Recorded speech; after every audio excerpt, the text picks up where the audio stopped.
Bapak Ibu. Kami akan buka 3 penanya di sesi pertama ini. Kita masih punya lebih kurang waktu 20 menit.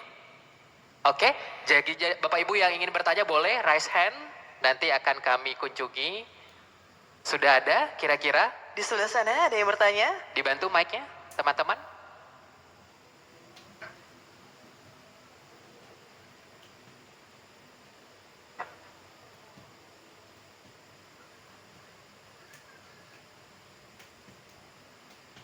Baik, ya. Baik, terima kasih untuk waktu dan kesempatannya. Silakan mungkin sebutkan nama kemudian asalnya. Nama saya M. Saad Ujang, asal dari Terminal Tipe A Simpang Priuk, Kota Lubuk Linggau, BPTD kelas 2 Sumatera Selatan. Baik, langsung saja pada pertanyaan. Pernah suatu hari kita sudah memaksimalkan semua potensi, semua energi kita yang ada untuk bekerja, melaksanakan apa yang diharapkan oleh pimpinan kita. Iya. Dan hasil sudah maksimal gitu ya. kan.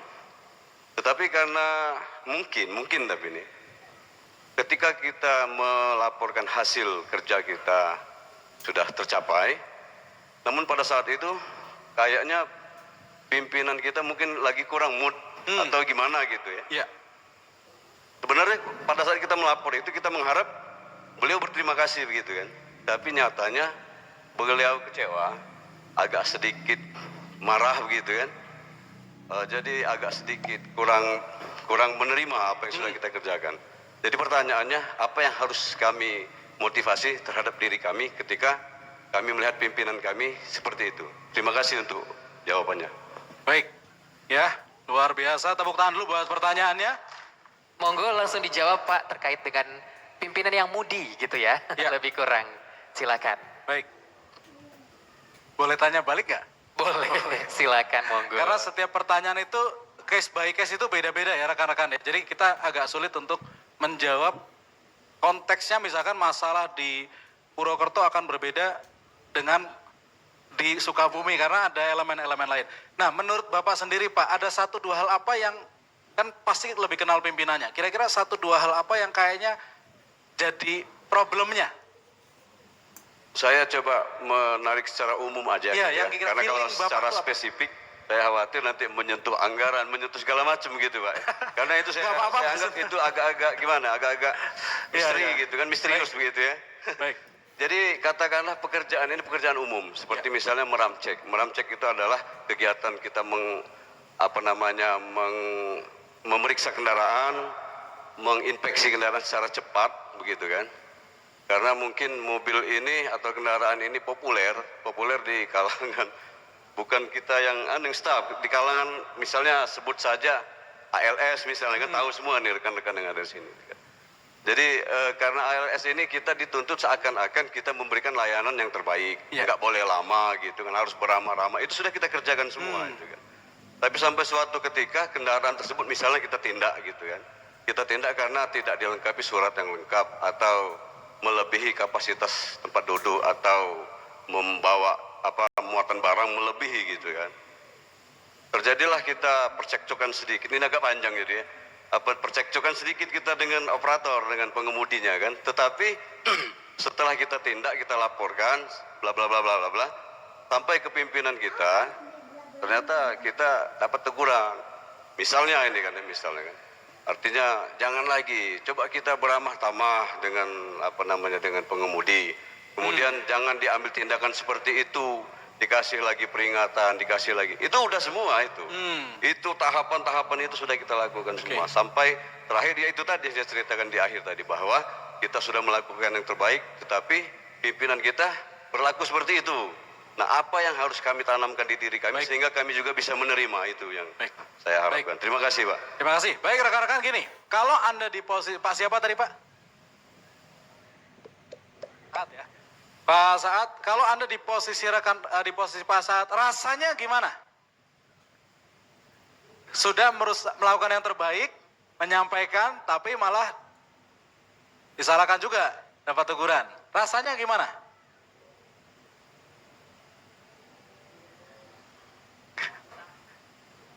Kenapa Pak? emosi, kecewa, sakit hati, ya kalau saya sendiri sih balas dendam. Pijitin dulu ya. Oke, berarti gini, kita nggak bisa mengatakan, karena kita nggak tahu background kejadiannya apa, jadi belum bisa menyimpulkan. Yang pasti begini, respon seperti tadi membuat anggota kita kecewa, sakit hati, nggak nyaman. Artinya, salah satu pembelajarannya adalah buat kita sebagai leader menghadapi situasi tersebut, sebaiknya hati-hati dalam bertindak, ya, karena nanti impact-nya ke anggota kita. Misalnya mungkin dengan pendekatan yang berbeda, itu yang bisa dipelajari satu ya. Artinya kita nanti sebagai leader, mungkin simpelnya jangan begitu intinya gitu ya, kita sebagai leader. Meskipun harus dilihat case-nya juga, saya nggak bisa mengatakan, karena ini case-nya sangat teknis. Yang kedua teman-teman, untuk bisa memenuhi ekspektasi orang lain, kita perlu, saya boleh ini nggak, ada buat coret-coret nggak?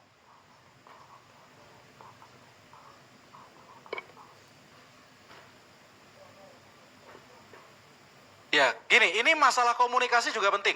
Kalau saya minta ke Bapak Ibu, Pak, saya mau makan enak, tolong siapkan saya makan enak. Bapak akan berikan apa ke saya? Ya, menu yang enak. Misalnya nasi goreng atau soto. Pak Baroto akan ngasih apa ke saya? Makan yang enak. Ya, yang di situ yang paling enak kita berikan kan. Apa? Ya mungkin ayam goreng atau bebek goreng gitu kan. Ya. Bapak akan ngasih apa ke saya? Sop kaki kambing khas Jakarta. Baik, teman-teman ya. Nah, ini salah satu hal yang penting juga. Kenapa saya ngomong ke komunikasi? Dalam komunikasi itu ada gini. Ada kayak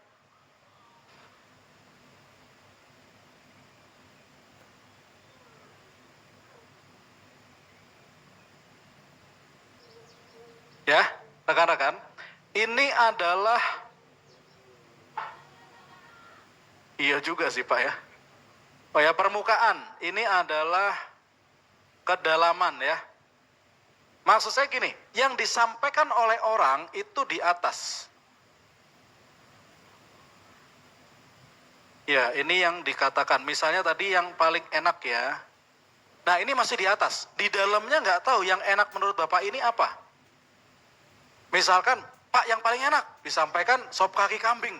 Dalam hati, waduh saya paling gak suka sop kambing nih. Ada miss di situ. Kolesterol saya bisa gawat nih. Atau misalnya tadi bebek, wah ini bahaya nih. Dan seterusnya. Atau malah justru senang. Jadi di bawah ini nih, ini yang pertama diomongkan tuh yang di atas. Artinya supaya bisa memenuhi ekspektasi harus apa?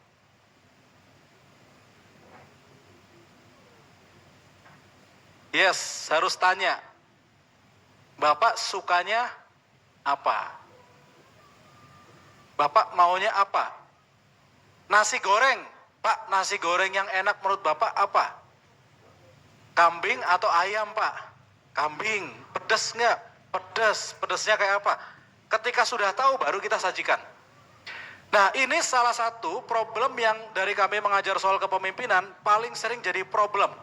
Antara atasan dan anggota ada misekspektasi. Sehingga anggota merasa sudah memberikan yang terbaik, tapi masih kurang.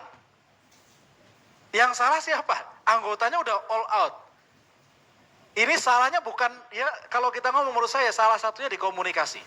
Belum memahami keinginan. Contoh saya, makanya saya jadi bapak tuh kadang-kadang kurang surprise. Setiap kali mau ulang tahun, nanya dulu, kamu maunya apa, dikasih hadiah apa? Tapi dengan jawaban itu pasti dia happy. Anak saya, Pak, kemarin ya, kamu mau dikasih hadiah apa? Tangguh mau baju Pak, baju bola. Ah, baju bola. Cukup jelas nggak kira-kira? Supaya jelas? Oke ya, di dalam ini masih banyak nih. Di dalam sini masih banyak. Tugas kita adalah menggali ke bawah sini. Tugas kita. Saya tanya, klub apa? Real Madrid Pak. Oh, mau dikasih nomor berapa? 7. Namanya siapa? Tangguh. Akhirnya saya pesenin. Real Madrid nomor 7 Tangguh. Begitu dibeliin happy banget dia. Woi, happy. Coba kalau ngikutin klub favorit saya. Menurut saya yang terbaik kan klub favorit saya, paling bagus. Begitu dikasih, nggak dipakai sama dia. Itu salah satu. Ya salah satu bisa jadi itu faktor juga. Kadang kita, kebiasaan di kita, ini bukan ini juga ya, kadang-kadang berikan yang terbaik. Anda ngomong apa? Berikan yang terbaik. Siap. Nah pertanyaannya yang terbaik itu yang kayak apa? Kita udah siap duluan gitu kan? Misalnya pimpinannya ganti apalagi, kita udah cocok banget dengan pimpinan ini, udah paham lah. Dia ngelirik aja kita udah tahu maksudnya. Ternyata diputer, entah kita diputer atau dia diputer. Dia ngomong yang sama, yang bagus ya. Nah ini jadi problem. Beda. Yang terbaik ini contoh kata-kata yang sangat rawan ya biasanya. Terbaik, apalagi? The best, apalagi yang biasanya rawan, multitafsir.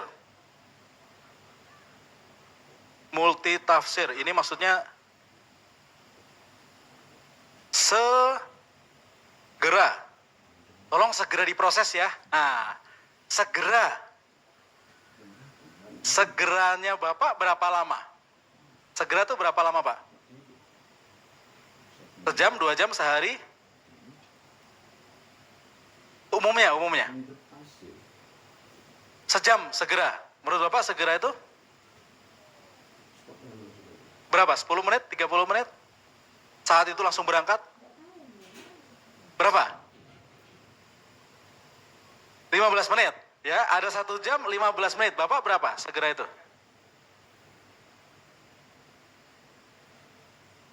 1 jam. Jadi maksud saya adalah beda-beda. Tugas kita mengkonfirmasi. Pak, siap, nggak apa-apa. Yuk, siap dulu ya coba. Siap gitu. Siap, Pak, siap saya kerjakan. Supaya bisa segera, Bapak harapannya jam berapa? Kapan? Gitu. Jadi komunikasi 2 arah sekarang jadi penting. Rekan-rekan ya. Ini mulai segera, secepatnya. Dan seterusnya. Jadi konsep ini meminimalisir nanti kalau ada problem dengan siapapun dia tanya balik. Siapa saya berikan yang terbaik supaya bagus, Bapak pengennya kayak apa? Dari sisi komunikasi. Dari sisi yang lain bisa jadi teman-teman ya bisa jadi ada ini belum ngomong kepentingan ya Pak ya, saya nggak ngomong ke sana. Gitu. Tapi saya melihat dari sisi komunikasinya saja. Komunikasi. Ya bisa jadi ada problem. Goal kita bahasa Inggrisnya convince, bahasa Indonesianya adalah atasan Anda yakin, pengennya ini teman-teman. Tapi untuk mencapai situ Anda harus mulai dari bawah dulu. Connect dulu. Harus ngeklik dulu, paham dulu ya. Yang kedua baru pesan kita bisa didengarkan dengan clear. Itu. Bisa jadi problemnya ada di connection. Atau mungkin kita kurang kasih data bisa juga. Ya karena manusia adalah makhluk emosi. Ada logika dan emosi. Bisa jadi ada problem di situ. Gitu. Nah, pertanyaannya masalah begitu akan bisa selesai nggak dienolkan? Bisa nggak? Masalah problem dengan atasan bisa nol nggak? Masalah problem dengan atasan bisa nol? Yakin? Nggak ada masalah sama sekali? Yakin? Menurut saya nggak bisa. Karena masalah pasti akan ada.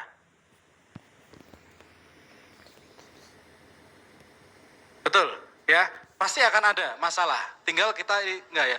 Jadi memang enggak mungkin dienolkan. Tugas kita jurusnya adalah jurus ngelus dada. Coba silakan elus dada Anda masing-masing ya, dada sendiri ya. Intinya gimana Pak? Coba. Masalah selalu ada. Pokoknya kan pada intinya tuh keikhlasan hati.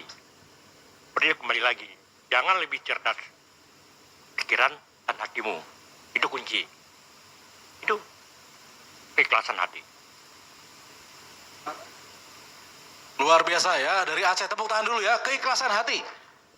Ya, jadi untuk menghadapi masalah tadi, teman-teman, ini kalau dari sisinya ya, ada 2 P. P pertama ubah persepsi kita atau orang kita bicara ikhlas bro, sabar, mungkin lagi puyeng, mungkin lagi ada problem, mungkin timingnya, sudut pandangnya diubah.